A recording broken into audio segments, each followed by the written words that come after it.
જૂનાગઢ માંગરોળમાં બે શંકાસ્પદ શખ્સોને ઝડપી પાડવામાં આવ્યા છે તો પોલીસે બંને શખ્સોની પૂછપરછ શરૂ કરી છે।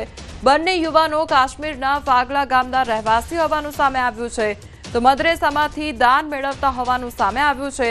માંગરોળની હોટલમાંથી આજે બંને શંકાસ્પદ લોકો છે તે ઝડપાયા છે તો બંને શખ્સો 2 દિવસ પહેલા માંગરોળ ખાતે આવ્યા હતા અને હવે તેઓની પૂછપરછ શરૂ કરવામાં આવી છે।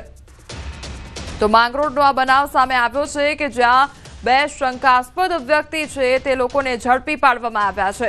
સંવાદદાતા અમારી સાથે જોડાઈ ગયા છે। માંગરોળ ખાતે જે બે શંકાસ્પદ શખ્સો છે તેમને ઝડપી પાડવામાં આવ્યા છે। હાલ કયા પ્રકારે તપાસ હાથ ધરવામાં આવી છે?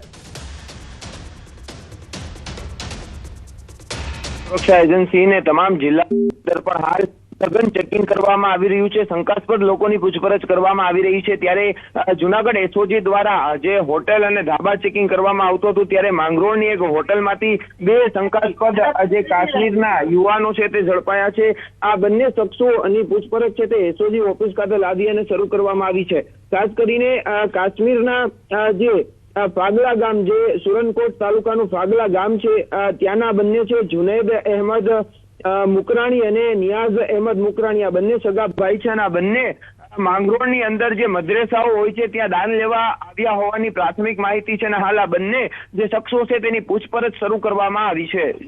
જે આ બંને શખ્સો છે તે કેટલા સમયથી અહીંયા માંગરોળમાં રહી રહ્યા હતા અને તેમના દ્વારા જે દાન એકત્રિત કરવાની કામગીરી કરવામાં આવી રહી હતી તે કેટલા સમયથી ચાલી રહી હતી? શું તેને લઈને કોઈ પણ પ્રકારની જાણકારી છે?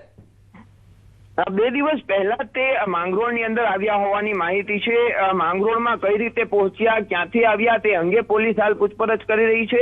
ખાસ કરીને માંગરોળની અંદર 2 દિવસ પહેલા પહોંચ્યા અને જુદા જુદા જે મદ્રેસાઓ હોય છે ત્યાં આ બંને શખ્સો છે તે દાન માટે આવ્યા હોવાની પ્રાથમિક માહિતી આપી રહ્યા છે। તેમની પાસેથી બેગ પણ મળી આવ્યા છે। આ બેગની અંદર શું છે, કયા કયા ડોક્યુમેન્ટ છે તે બાબતે પણ હાલ પોલીસ તપાસ કરી રહી છે। ખાસ કરીને એક બેગની અંદરથી ભારતનો જે તિરંગો છે તે પણ મળી આવ્યો છે। એટલે કે ખાસ કરીને આ જે બંને યુવાનો છે તે કઈ રીતના જૂનાગઢ માંગરોળ પહોંચ્યા છે તે અંગે તપાસ હાલ થઈ રહી છે। જી, સમગ્ર માહિતી બદલ આપનો આભાર।